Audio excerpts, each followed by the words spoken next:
మీరు ఇంత అందగత్తే, ఇంత మిమ్మల్ని డైరెక్ట్గా సెక్స్ బాంబ్ అన్నారు, సెక్సీ అని. మీరంటే చాలామంది మనసుపడి ఉంటారు కదా? చాలా చాలామంది పెళ్ళి అయిన వారు, పెళ్ళి కాని వారు, అది నాకు కూడా కొందరిని నచ్చింది. కానీ ఏదైనా నేను ఒక డైరెక్షన్ పెట్టుకుంటాను, ఒక బీచ్, దాంట్లో మనం లవ్, నాకు నచ్చిన వారు మాలిని అని వస్తున్నారు, జయమాలిని అని. ఇటు చూస్తే మా అమ్మ, నాన్న, సిస్టర్, బ్రదర్స్ అని జయమాలిని అని వస్తున్నారు, జయ అని.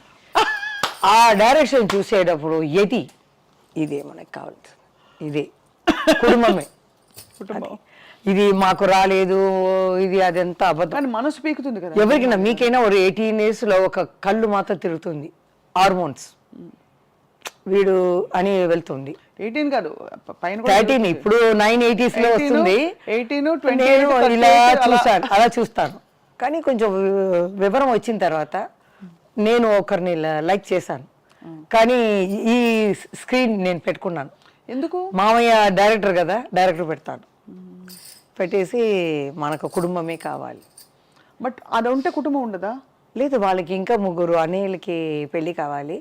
అమ్మ కూడా ఇప్పుడు చనిపోయేటప్పుడు నాకు కొంచెం డబ్బు వచ్చినట్టు ఇల్లు కొని పెట్టేసి వెళ్ళింది. మంచిదే, సరే, ఎవరికైనా ఎవరని రాసి ఉందండి, అంతే. అది ఓకే. అల్టిమేట్ గా తర్వాత మలయాళంలో జయన్ అని సూపర్ స్టార్ ఉన్నారు. ఆయన నాకన్నా 22 years పెద్ద. ఆయన ఇష్టపడ్డారా మిమ్మల్ని? పెళ్లి చేసుకోవాలని నా దగ్గర రారు, నేను మాట్లాడను, ఒకవేళ ఏడుస్తాను భయం. మా అమ్మ దగ్గర వెళ్ళడు, ఎందుకంటే అంత భారీగా కూర్చుని పట్టు చీర కట్టుకుని ఎంత ఉంటుంది, భయపడతారు. తర్వాత మా సిస్టర్ వస్తుంది కదా, తన దగ్గర చెప్పారు, మరి అందరూ ఇలా వచ్చి జయమాలి, మీ కుటుంబాన్ని నేను చూసుకుంటున్నాను, ఆ అమ్మాయిని నేను పెళ్లి చేసుకుంటాను అని చూసి ఇల్లు కూడా చూపించారంట. ఈ 5 years ముందే చెప్పింది ఆ అమ్మాయి, సరదాగా మాట్లాడేటప్పుడు. ఇల్లు కూడా చూపించి పాముగా ఎదురుగానే చూసించి, ఈ ఇల్లు నేను జయ కుటుంబం ఇది నడుస్తామని. చాలా దూరంలో ఉన్నాయి ఆ అక్క ఇల్లు, 45 kilometers డ్రైవర్ని పంపించారనమాట.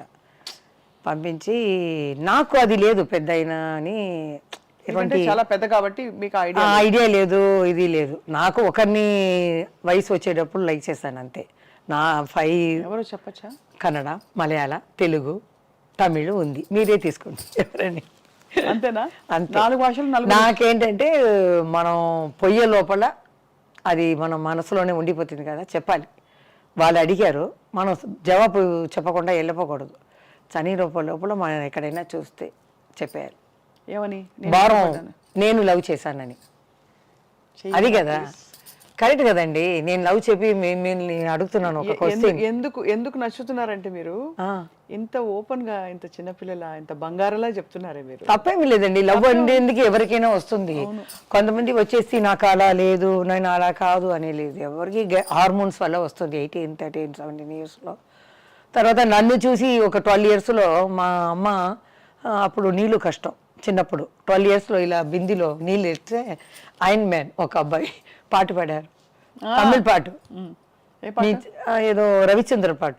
ఈ పొన్న కైగల్ వీణాగల, మీకు హెల్ప్ రావచ్చాను, ఈ బంగార చెయ్యి బంగార చెయ్యి ఇది కష్టపడుతుంది, నేను వచ్చి హెల్ప్ చేస్తానని అది అర్థం అనమాట. వచ్చేటప్పుడు నాకు తెలియదు, వచ్చేటప్పుడు అమ్మ అదేదో ఆయన చేసేవాడు నన్ను గురించి ఇట్లా పాట పాడారే అంటే, వదిలేసిరా అనేసింది మా అమ్మ. అప్పుడంతా ఏం తెలియదు. ఒకరేమో మా అమ్మ రాలా, అక్క పెళ్లి చూపుల కోసం. అప్పుడు లెటర్ వచ్చింది, మా హస్బెండ్కి వచ్చింది, అమ్మాయి అబ్బో నేను తీసుకోను అని. తర్వాత చెప్పకూడదు, నన్ను ఇంట్రడ్యూస్ చేసిన ప్రొడ్యూసర్కి కొడుకు అనమాట, చెప్పను. మేము బీచ్కి వెళ్తే బీచ్కు రావటం, ఒక పెద్ద రాజకీయాలో ఉన్న కొడుకు బీచ్కి పోతే వెళ్ళి రావటం. అక్కడ మామూలుగా చూస్తే అలా అంటాం కదా, మేమంతా బిర్యానీ అవన్నీ చేసుకుని అలా లైట్ గట్టు పెట్టుకుని అలా కూర్చుని తింటాం. ఒక 8:30, 9 వచ్చేస్తాం అన్నమాట. అప్పుడు వాళ్ళిద్దరూ అలా వచ్చేవాళ్ళు, ఏదో మామూలుగా చూసినట్టు, ఇలా అంటాము, ఎలా ఉన్నారమ్మా అలా అంటారు. అప్పుడు రాజకీయాలు ఉన్న అబ్బాయి వచ్చి సరదాగా మామూలుగా కుటుంబం ఇంకా సపరేట్గా మాట్లాడాలి అని. అమ్మ కూడా ఏం లేదు, అప్పుడు ఏం తెలీదు, వెళ్ళి అక్కతో వెళ్ళి మాట్లాడరా అంటే నేను వెళ్ళను, భయం నాకు. అదే చిరంజీవి గారు చెప్పారు, నీ గురించి తెలుసు జయ, ఒక 4 మొక్కలు మాట్లాడాలంటే నాతోనే కొంచెం కొంచెం, పెద్ద ఆయనతో కొంచెం మాట్లాడతాను. అమ్మ వెళ్తుంది, ఏదైనా ఆయనకి కాలు కొంచెం వెరకబడింది, అప్పుడు అమ్మ పక్క ఇల్లే కదా, అమ్మ చెప్పింది చూసి వెళ్ళేస్తామని. చూస్తే చిన్న ఇల్లు, ఇంత ఇల్లు, పైన ఏసీ ఉంది, కాలు ఇలా పెట్టి పుత్తూరు కట్టారు మాట. అప్పుడు ఇప్పుడంటే అపాయింట్మెంట్ అది ఇది అంటారు. అప్పుడు నేరుగా వెళ్ళాము. నేను తల ఉంచుకునే పోతాను కదా, ఎవరు ఉన్నారో తెలియదు. చంద్రబాబు నాయుడు గారు ఉన్నారా, బాలకృష్ణ గారు ఉన్నారా తెలియదు. లోపల వెళ్తే ఒక అతన్ని పంపించారు. నేరుగా 2 ప్రొడ్యూసర్లు ఎవరో మాట్లాడుతున్నారు, బయట చెప్పలు ఉన్నాయి. ఆ అబ్బాయి వెళ్ళి చెప్పారు, నెక్స్ట్ నిమిషం వాళ్ళు బయట వచ్చేసారు. మాట్లాడుకున్నవారు. మేము వెళ్ళాం, నమస్కారం పెడితే, ఏమ్మా కాలు తెగిదిందా, ఎలా ఉందండి అని అమ్మ అడిగింది. నేను ఊరికే ఇలా ఊపుతాను అంతే. ఎలా ఉందని అంటే, ఏం లేదమ్మా 1 month తర్వాత నేను వచ్చేస్తాను నీతో ఆడడానికి, రెడీగా ఉండు ఆయన అలా చెప్పేవారు. తర్వాత ఇంకొక పిక్చర్ ఆయన డైరెక్షన్లోనే, చక్రధారి ఇదే, నేను చక్రధారి గారు చాణక్య చంద్ర, ఆ సాంగ్లో 7 కామెడీన్స్ ఉన్నారనమాట. అప్పుడు నేను అన్నతమ్ముల అనుబంధం చేశాను బాలయ్య బాబుతో. రిహర్సల్కి ఆయన నన్ను చూడరు, నేను ఆయన్ని చూడను, నమస్కారం పెట్టుకోము. ప్రీకేజ్ బాయ్ లాగా వస్తారు ఆయన, నేను ప్రీకేజ్ లాగా వస్తాం. తోడుగా ఒకరు వస్తారు అంతే. ఇలా వస్తారు, మాస్టర్ ఇదా చేసి ఇలా చేసేసి అలా వెళ్ళిపోవడం. ఆయన నేను అలాగే వచ్చేదాన్ని. క్లైమాక్స్లో అరకోణం దగ్గర పెద్ద స్టేషన్ ఉంది అనమాట.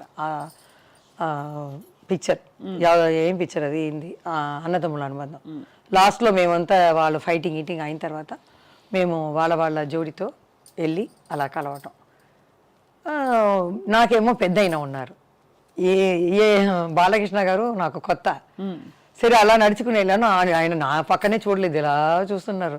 వెళ్ళి చెయ్యి పట్టాలా వద్దా, ఇలా ఇలా పట్టాలి, ఇలా చెయ్యి ఇలా చూస్తున్నాను. పెద్ద ఆయన అర్థం చేసుకున్నారు, అమ్మా నీ లవరే, నీ జోడే, పట్టుకో, సంతోషంగా వెళ్తాం, కెమెరా ఆన్ అవుతుంది అన్నారు. ఆయన ధరించిన తర్వాత ఏంటి అలా పట్టుకున్నాను. అలా పోయేటప్పుడు పిక్చర్ ఫినిష్ అవుతుంది అనమాట. తర్వాత అది ఆ పేరు చెప్పలేదు, ఎవరు మీరు లవ్ చేసిన పేరు వాళ్ళకే చెప్తారా? వాళ్ళకే ఇంత దూరం చెప్పాను కదా మీరు. తమిళ్ నాకు ఒకసారి హింట్ ఇచ్చేయండి, చూసే వాళ్ళు కూడా గెస్ట్ చేసుకుంటూ కూర్చుంటారు. తమిళ్, తెలుగు, కన్నడ, మలయాళం 4 భాషల్లో కనిపిస్తారా? ఒకే భాషలో కనిపిస్తారో వాళ్ళు ఎవరో మీరు చెప్పట్లేదు, కానీ ఏదో టైంలో తప్పకుండా చెప్పాలి, చూస్తే చెప్పాలి. చనిపో ముందు అది ఉంటుంది కదా, ఆ భారం అక్కడే ఉండిపోతుంది. నేను ఇలా అది దింపేయాలి అంతే తీసి. ఏంటి వాళ్ళ ఫ్యామిలీ ఉంది, నాకు ఫ్యామిలీ ఉంది, ఇదేం తప్పులేమి కాదు. అవును, ప్రేమ అనేది తప్పేమి కాదు. ప్రేమ తప్పెందుకు అవుతుంది? అదే అందరూ అడుగుతారు. ఒక సముద్రం లాంటి ఒక సినిమా లోకంలో వాళ్ళ కాకుండా బయట నుంచి మీరు ఎలా పెళ్లి చేసుకున్నారు అన్న. వాళ్ళు కూడా డాన్స్ బాగా చేస్తారా? ఎవరు వాళ్ళు తెలీదమ్మా. నేను ఎక్కువ ఇంట్లో అడిగేస్తున్నాను. బట్ మీ బెస్ట్ డాన్సర్ ఎవరు మీకు జోడి? జయమాలి గారు అంటే అసలు బెస్ట్ డాన్సర్. మీకు జోడి ఎవరు కరెక్ట్ డాన్సర్? మీరు అలా వచ్చి ఇలా వస్తున్నారు. లేదు సీరియస్గా, అంటే ఆ రోజుల్లో ఎవరున్నారు పెద్ద అయినా అందరూ ఆ టైంకి వచ్చేస్తారండి. కృష్ణ గారే కొంచెం ఇది పడతారు, మాకు ఇబ్బంది పడతారు. చెప్తారు, ఏంటప్పా ఈ పిల్ల చిలకల అలా పరిగిపోతుంది అంటే ఒక బీజం మొత్తం ఆడాలన్నమాట. మన హీరాలాల అంటే ఇక్కడ స్టార్ట్ చేసి అక్కడ ఎవరైనా కూర్చుంటే టేబుల్ మీద ఇక్కడ అక్కడ అక్కడ అక్కడ ఒకే బీజం అంటే వాళ్ళకి కష్టం కదా. అవును. అప్పుడు చెప్తారు కృష్ణ గారు, ఏంటి ఈ పిల్ల చిలకలాగా పరిగెత్తుతుంది, నాకు వల్ల కాదు అంటారు. అప్పుడే చెప్తారు, మీరు నడుము పట్టుకోండి, అమ్మాయితోనే పాటు వెళ్ళిపోయింది అంటారు. శోభన్ బాబు గారు శోభన్ బాబు గారు ఇడ్లీ అడుగుతారు, ఏం టిఫిన్ చేసావు, అప్పుడు బాగా ఉంటాను కదా. ఆయన అడిగేదో భయం, 3 చూపిస్తాను. 3 అంటారు, 5. ఓకే, ఈ అమ్మాయి చేస్తే ఒక 7-8 లోపల వెళ్ళి ఉంటుంది. నాకు తెలీదు, ఇప్పుడు చూస్తే అవరే అంటారు. ఎంజిఆర్ గారు కూడా పిలిచారు లాస్ట్ పిక్చర్ ఆఫ్రికా వాళ్ళ రాజా ఎన్ అన్నాను. ఫోన్ వచ్చింది, అప్పుడంతా ఫోన్ వచ్చి ల్యాండ్లైన్లో ఇలా సత్యసుల్ని మాట్లాడుతున్నామ్మా, తలెవరు మీరు ఉన్నారు ఈ పిక్చర్లో, మీరు పూజకి రావాలి అని అప్పుడు చెప్తారు రెమ్యునరేషన్ అన్నీ. సరే అమ్మ ఆ రోజు వస్తానని నన్ను పిలిచింది, నేను రాను అనేసాను. తెలీదు ఎంజిఆర్ అంటే ఏంటి, ఎన్టీఆర్ గారు అంటే ఏంటి అన్న ఏం తెలియదు కదా. నేను షూటింగ్లో చూసుకుంటాను కదా, ఎన్నో మా అమ్మాయి చెప్పింది, లేకపోతే వేరేలాగా చెప్పి ఉండాలి. వాళ్ళు పెద్ద ఇదండి, వాళ్ళు వెళ్ళకపోతే చాలా కష్టం అని చెప్పాలి. మా అమ్మ కూడా ఏం లేదు, అమ్మాయి వెళ్ళింది. మా నాన్న అమ్మ వెళ్తే కరెక్ట్గా అడిగారంట, జయ రాలేదా అని. లేదండి కొంచెం ఫీవరిష్గా ఉందని. ఆయన కడపెడతారు. నెక్స్ట్ ఈవినింగ్ నేను బయట వెళ్తే తెలిసిపోతుంది, ఒక మనిషిని పెట్టేస్తారు. ఎవరెవరు ఏం చేస్తారో ఆ చేతిలో ఉంటుంది. లతా గారు ఒక ఇదిలో చెప్పారు, ఇలా మేమంతా ఉలగం చుట్టూ వాలీబాల్లో వెళ్ళి చంద్రకళ, నేను, మంజుల ఏం చేసామంటే నైట్ 9 దాకా అందరూ నిధి పడిన తర్వాత ఆర్డర్ చేస్తాం ఐస్ క్రీమ్ లైన్గా, ఒక్కొక్క ఫ్లేవర్ లైన్గా తినేస్తాం తెలియకుండా. నెక్స్ట్ డే ఎంజాయ్ గారు చూసారంట, ఏంటి ఈ రూముకు చాలా అప్పుడప్పుడు 1 అవర్కి ఒకసారి ఐస్ క్రీమ్ వెళ్ళిందంట. అంటే వీళ్ళు ఏంటి ఎట్లా తెలిసింది ఈయనకి చెప్పేశారంట. అంత తినారా అన్నీ నాకు తెలుసు, అలా తెలుసు ఆయనకి ఎక్కడ ఏది జరిగినా అంత. ఆయనతో యాక్ట్ చేయలేదు, కానీ నా డ్యాన్స్కి చీఫ్ గెస్ట్గా వచ్చారు. ఒక సాంగే చూసానమ్మా, డ్యాన్స్ అయిన తర్వాత నేను వెళ్ళిపోతానన్నారు. అమ్మ వెళ్ళి అడిగింది, లేదు ఫుల్గా చెయ్యండి, ఫుల్ సాంగ్ చూశారు. ఫుల్ 1 అవర్ చూసి నాకు బ్లెస్సింగ్ ఇచ్చి వెళ్ళారనమాట. సో అది చాలు నాకు.